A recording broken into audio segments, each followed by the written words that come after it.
Assalamualaikum warahmatullahi wabarakatuh. Alhamdulillahirrabbilalamin. Teman-teman semua, di kesempatan kali ini saya akan menjelaskan tentang putusnya sebuah perkawinan.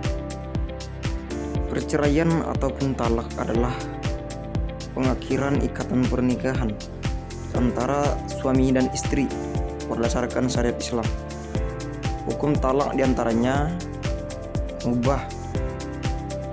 Kenapa dia bisa mubah? Ketika dalam situasi darurat, misalnya tidak ada lagi jalan keluar dari konflik rumah tangga tersebut.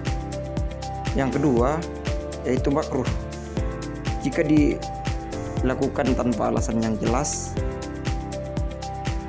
Yang ketiga haram, jika bertujuan untuk meragukan pasangan. Dalil dalam Al-Quran yang sekira-kira artinya dalam Al-Quran surah Al-Baqarah ayat 229. Talak yang dapat dirujuk itu 2 kali. Artinya di sini menekankan agar perceraian itu dilakukan dengan bijaksana dan sesuai aturan, agar tidak terjadi apabila dilakukan talak 3 tidak dapat lagi dirujuk ataupun kembali. Selanjutnya proses dan macam-macam talak. Yang pertama adalah proses penceraian. Yang pertama tahapan mediasi, yaitu diskusi ataupun konseling untuk menyelesaikan konflik, yaitu biasanya dengan cara berdamai. Yang kedua adalah pernyataan talak, suami mengucapkan talak dengan jelas. Yang ketiga adalah masa iddah ataupun masa tunggu bagi istri untuk memastikan tiada kehamilan. Dikhawatirkan jika dia masih ke dalam keadaan masih berhubungan, dikhawatirkan ada janin yang tersisa dalam perut si istri. Selanjutnya adalah macam-macam talak. Yang pertama adalah talak raj'i, yaitu suami dapat rujuk selama masa iddah. Yang kedua adalah talak bain, tidak bisa dirujuk kecuali dengan akad baru. Yang ketiga yaitu bain kubra, perceraian yang tidak bisa dirujuk kembali kecuali setelah istri menikah dengan orang lain. Adapun macam-macam talak yang selanjutnya yaitu talak mubasyir, yaitu talak yang diucapkan langsung oleh si suami tanpa perantaraan kepada istrinya. Selanjutnya talak taukili, yaitu talak yang diucapkan oleh orang lain atas nama suami. Selanjutnya talak mati, yaitu talak yang terjadi ketika si suami ataupun istri meninggal dunia. Talak hidup adalah talak yang terjadi ketika suami dan istri masih hidup. Talak sunni yaitu talak yang dijatuhkan si suami kepada istri yang suci atau tidak bermasalah secara syara. Talak bid'i yaitu talak yang dijatuhkan si suami kepada istri yang sedang haid atau bermasalah secara syara. Talak kinayah adalah talak yang disampaikan dengan cara yang belum jelas maknanya, seperti aku tidak bisa hidup lagi denganmu.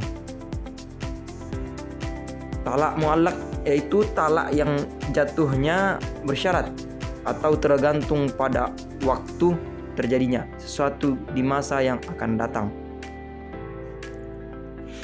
Adapun tahapan-tahapan penanganan proses perkara, diantaranya pertama tadi tentunya upaya perdamaian ataupun yang disebut dengan mediasi. Yang kedua, sidang yang kedua yaitu pembacaan surat gugatan. Gugatan yang dilakukan oleh si penggugat, yaitu biasanya dilakukan oleh si istri. Yang ketiga, jawaban tergugat. Yang keempat adalah replik penggugat. Yang kelima adalah duplik tergugat. Dan yang keenam pembuktian, dan yang ketujuh kesimpulan para pihak, dan kedelapan musyawarah majelis hakim. Adapun replik dan duplik itu adalah sebuah sanggahan ataupun pembelaan terhadap diri masing-masing, baik itu dari pihak laki-laki maupun pihak perempuan. Di dalam perceraian biasanya perkara cerai talak masih ada sidang lanjutan, yaitu sidang pengucapan ikrar talak, yaitu biasanya dibebankan kepada si laki-laki yang telah menceraikan istrinya. Dan ini dilakukan setelah putusan berkekuatan hukum tetap atau disebut dengan BHT. Kedua belah pihak akan dipanggil lagi ke alamatnya untuk menghadiri sidang tersebut. Nah, disinilah yaitu bersifat ingkrah ataupun mereka sudah jelas ataupun berkekuatan hukum bahwa mereka telah bercerai. Nah, di samping itu persyaratan perceraian di pengadilan, yaitu sebuah tahapan-tahapan penanganan perkara di persidangan. Beberapa dokumen yang perlu dipersiapkan untuk mengajukan gugatan, diantaranya surat permohonan, fotokopi KTP penggugat, fotokopi akta cerai, fotokopi bukti tertulis ataupun barang yang dimaksud seperti sertifikat hak milik, STNK, PPKB, dan lain, nota pembelian ataupun kwitansi. Surat kepemilikan harta jika berkaitan dengan harta gonogini, misalnya BPKB, sertifikat rumah, dan seterusnya. Selanjutnya adalah surat visum dokter ataupun surat-surat lainnya yang diperlukan gugatan. Gugatan cerai dapat diajukan ke pengadilan agama yang meliputi tempat kediaman istri. Jika istri bertempat tinggal di luar negeri, gugatan dapat diajukan di pengadilan agama yang daerah hukumnya meliputi tempat kediaman tergugat suami. Perceraian di luar pengadilan mengakibatkan pelakunya tidak dapat lagi melakukan perkawinan selanjutnya secara sah menurut perundang-undangan positif yang ada di Indonesia. Artinya tidak sah secara hukum positif tetapi sah secara agama jika memenuhi syarat diantaranya. Yang pertama, mantan istri atau mantan suami akan kesulitan menikah lagi karena tidak memiliki surat cerai yang sah. Yang kedua, istri tidak mendapatkan haknya setelah bercerai seperti nafkah, tempat tinggal, pakaian, dan pangan. Yang ketiga, hak-hak anak tidak terpenuhi seperti hak untuk menerima warisan. Salah satunya model perceraian di luar pengadilan adalah cerai kampung. Perceraian ini biasanya dilakukan berdasarkan kesepakatan bersama kedua belah pihak, baik itu mempelai wanita dan mempelai pria, dan dilengkapi dengan saksi-saksi yang bertanda tangan.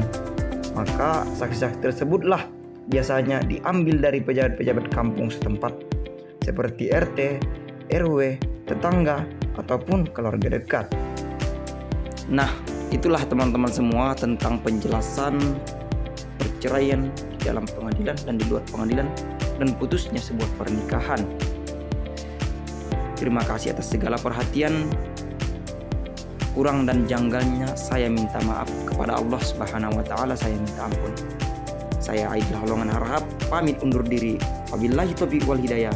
Wassalamualaikum warahmatullahi wabarakatuh.